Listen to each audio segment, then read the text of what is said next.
કોર્ટની સામે ચોરી થઈ ગઈ. આ તમે જોઈ શકો કે હા સર, અહીંયા કોર્ટની એક્ઝેક્ટ પાછળ હજુ તો અડધો કલાક જ થયો છે. જય હિન્દ, જય ભારત. મિત્રો, અત્યારે હું મારી કોર્ટની એક મુદત ભરવા આવ્યો હતો અને રિક્ષા હું ભાડે કરીને આવ્યો હતો. આ ઘીકાટા કોર્ટ છે, તમે મારી પાછળ જોઈ શકો છો. ઘીકાટા કોર્ટ છે અને અહીંયાથી હું જે રિક્ષા ભાડે કરાવડાવીને લઈને આવ્યો હતો એ રિક્ષાનું ટાયર અહીંયાથી ગાયબ થઈ ગયું એટલે કોર્ટની સામેથી ચોરી થઈ ગઈ. આ તમે જોઈ શકો કે અહીંયા આગળ રિક્ષાવાળા ભાઈનું ટાયર હતું, જે એક્સ્ટ્રા ટાયર આવતું હોય તો રિક્ષાવાળા ભાઈએ મને રિક્ષા મૂકતા પહેલાં એવું બી કીધું કે અહીંયાથી ચોરી થઈ જશે.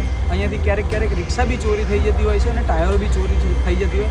તો આ ન્યાયના મંદિરની સામે ચોરી થાય આ તો ખૂબ શરમજનક કહેવાય. તો આ બાબતે મને એવો વિચાર થયો કે હું આના વિશે બોલું અને આ વિડીયો તમારા સુધી પહોંચાડું. કેમ કે અહીંયા બીજા 2-3 જણાનું મંતવ્ય લીધો.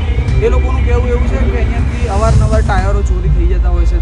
ઘણા લોકો કોર્ટની મુદત ભરવા આવતા હોય, અન્ય કામથી આવતા હોય, તો એ લોકોની જે રિક્ષાઓ પડી હોય ત્યાંથી ટાયરો બી ચોરી થઈ જતા હોય અને ઘણા લોકોની તો રિક્ષા જ ચોરી થઈ જતી હોય. તો મિત્રો, આ વિડીયો વધુથી વધુ શેર કરજો. અને અત્યારે હાલ અમે અહીંયાથી ઘીકાટાની પાસે જે બી પોલીસ સ્ટેશન લાગતું હોય ત્યાં અમે જવાના છીએ. અત્યારે લેખિતમાં ફરિયાદ આપવાના છીએ. તો કોર્ટની આજુબાજુમાં કેમેરા તો હશે, તો કેમેરા ચેક કરીને આ ચોરોને પકડો. કેમ કે કોર્ટની સામે ચોરી થાય ખૂબ શરમજનક દ્રશ્ય તમે જોઈ શકો. અત્યારે તમે જોઈ શકો છો અહીંયા ઘણી બધી રિક્ષાઓ ઊભી રહેશે અને અહીંયા કેમેરો બી લાગે. તો આ કેમેરો ચાલુ હશે તો અમે આશા રાખીશું કે પોલીસ ચેક કરશે. આ રિક્ષાઓ અહીંયા ઘણી બધી હોય અને આ કોર્ટ છે જે તમે જોઈ શકો. ટાયર ચોરી થઈ ગયું છે. એક સેકન્ડ ચાલુ રાખજો.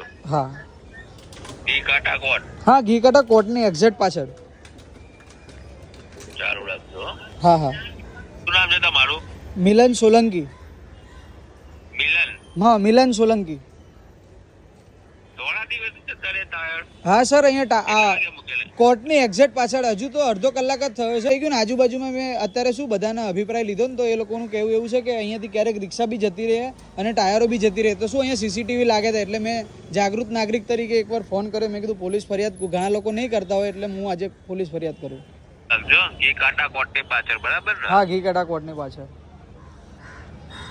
જય હિન્દ, જય ભારત. મિત્રો, પોલીસ સ્ટેશને ફરિયાદ આપીને આવ્યા છીએ. પોલીસ સ્ટેશનનો ખૂબ સારો રિસ્પોન્સ હતો. હવે જોવાનું રહ્યું કે પોલીસ સ્ટેશનમાંથી અધિકારીઓ શું પગલાં લેશે અને આગળ કેટલું કાર્ય પહોંચશે.